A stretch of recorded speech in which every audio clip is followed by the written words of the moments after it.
All right, so what's going on? How y'all doing? All right. So I guess some of y'all were here last night to hear our brother Philip Allen speak, right? And I think he left a tremendous impression on people. So I want to kind of continue part of that discussion that our brother brought up last night. And I also want to here to say that, very similar, we're here to represent and to discuss and to fight with the migrant workers who come up every year through several different programs. So my talk's going to focus on a couple things. First, I'm going to do a little introduction about some of the different temporary foreign worker programs. Number two, I'm going to look at the so-called economic recession and what's that enabled the state to do, particularly around migrant workers, deportations, and so forth. Third, I'm going to look at some of the responses from the government, as well as some of our trade union buddies. And fourth, I'm going to look at various forms of resistance, particularly around the temporary foreign worker program.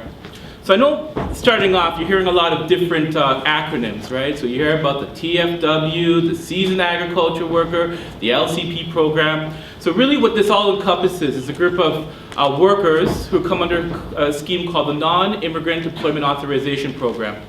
The seasoned agricultural component started in 1966. It started as an agreement between Jamaica and Canada, and that year it allowed about 250, 260 Jamaican men to come up and to work in our agricultural area here in Ontario, particularly the soft fruit area.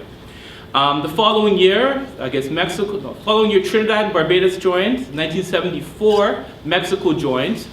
Currently, there are over 20,000 seasoned ag workers across Canada, with the exception of Newfoundland. So you're going to find agricultural workers here working from 8 weeks to 8 months every year. And the added feature of this important program is that they're employer-driven, meaning that workers are only allowed to come here if there's a LMO or a desire or need from an employer. Two, with the agricultural workers, the only way they can come here to live here on a permanent basis is if they marry a Canadian. These workers, despite some of these sisters and brothers be coming up 35, 40 years. Irrespective of all that time, they cannot apply for permanent resident status. Right? And these are a group of racialized men and women. So that kind of tells you about the racist notions of our immigration system. The third, recent feature, and some people don't know this, some people have been like, maybe the Liberal Party could be our savior, but the program was actually expanded under the Liberal Party in the late 90s. So beforehand, you have the LCP Living Caregiver Program, particularly, first of all, Caribbean domestic workers, now it's mostly Filipino domestic workers, Caribbean and Mexican men, predominantly in the seasoned agriculture worker program.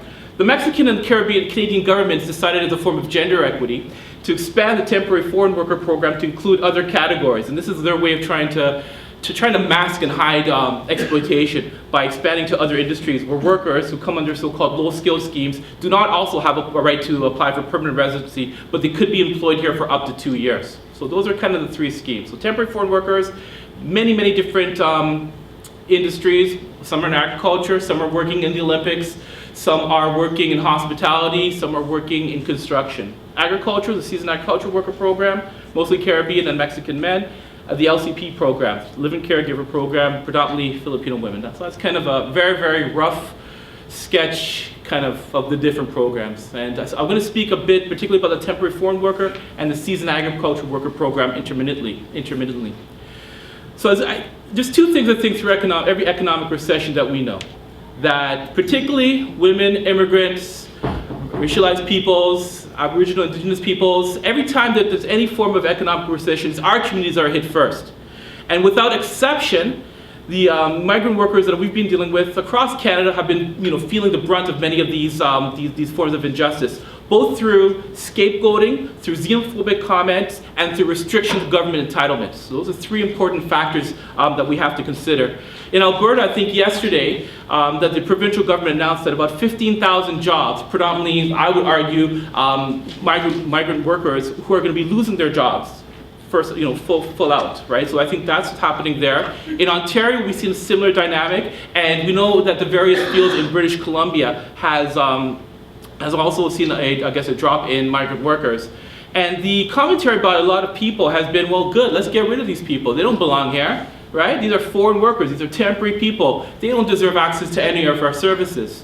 So part of the work that we've been trying to do is trying to fight part of that xenophobic that's coming from community members, coming from some rank and file labor members, and also coming from politicians. Last week, Senator Riget was basically trying to discuss a Canada First policy, meaning that let's talk about Canadians first and everybody else afterwards.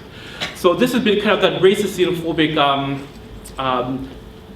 aura, atmosphere that's been going on and been really hampering a lot of the work that workers have been doing. Number two, policy. And I guess three things that the policies that have happened is that, so for each one of these programs, the difference between us as people who reside in this country and people who come at temporary programs is that they cannot get access to entitlements such as welfare, such as employment insurance. Despite the fact that these so-called colorblind programs, the government, the employers do everything in their possibility to deny these workers access to our entitlements. What does this mean? So if I've been here working on a temporary foreign worker program, I may be working 70, 80 hours a week, 2 years straight. I've got the added requirements to get EI. But instead of making sure those workers have EI, guess what they do? They're deported back to their home country. So what we've been seeing is different manifestations of this. One, some workers have debts back home because for the temporary foreign worker program, you have to pay contractors, right? And to get work here in Canada. Many of these workers still owe these contractors tens of thousands of dollars. So some of them have been afraid because they owe those debts, so they return home. And they know that if they don't return home, any other form of action, any form of trying to find work here in Canada or any other place is gone. You're basically banned from the program. So if you stand up, if you try to assert your rights, you're repatriated. Number two, there has been a correlation. So a lot of the American commentators, a lot of our good friends in the employer organizations, those bastards, have been saying that, what they say is that, well, if we have more temporary foreign workers, we're going to have less undocumented workers. This is what you see in the American experience, what they keep trying to say. And I say that's nonsense. What's happening a lot of times with temporary foreign workers because there hasn't been the work, right? And we see this in agriculture. People are shifting between different statuses. So some days they could be working on a so-called work permit, other days they're working under the table. So there's quite this precarious nature that many of these migrant workers are facing to start off with. So some people who have resisted from going home are trying to find work in other places. Other people are trying to apply for employment insurance. Some of the legal clinics throughout Canada have taken some of these cases, but in many cases these workers are being denied. One, because of hours. Two, because of their status. Three, because some of the EI people just don't get it. Four, because the record of employment which you need for these to get EI are not given to workers. Workers aren't provided with proper checks. They're not provided with their EI, a record of employment when they're terminated. So those are kind of the two categories that we're seeing. So part of, I guess, the counter, and I guess with this time right now, there's been kind of a fight back. I really don't call it a fight back. I call it by some type of knee-jerk liberal response of three things that have happened. So one, I guess you're hearing about this Canada, we have to have a Canada First policy, right? So you're hearing some of our astute politicians, our leaders of our great governance structure saying we need a Canada First policy. We can't have these immigrants taking our jobs. Well, if you read the policy clearly, you understand that it is already a Canada First policy. And actually, as of January 1st this year, they've really made it more stringent. You have to go through each one of these different stages before you can hire a migrant worker to come up to Canada. So it exists. Now, kind of the comparison, or the other side of this is that, well, what do you do when you have a migrant worker who's been working 35, 40 years? Where does all that so-called seniority come into play, right, in this whole type of thing, this whole type of Canada First policy? So I think that's what we also have to consider about. So these people are trying to say, let's have a Canada First policy. Let's make sure that our people are taken care of first of all, at the expense of everybody else who's been contributing to our capitalist economy.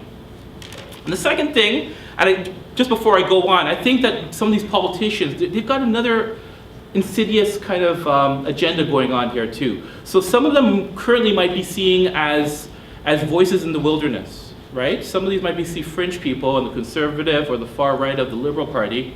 And some of our, I guess, NDP colleagues have also been saying that the temporary foreign worker program drive down wages, which we also have to challenge as well too, right? It's not these workers that are driving wages, it's the exploitative conditions associated with the program. So this is also important as well too. But I think that what's going to happen from these people, they're trying to use these as kind of barometers to see where the public's at and seeing how far they can get away with restricting particularly people who are deemed in our society not to have skills from coming to Canada. I think this is one of the flags that we have to resist and we have to fight back and join those workers and to fight back. So that's extremely important.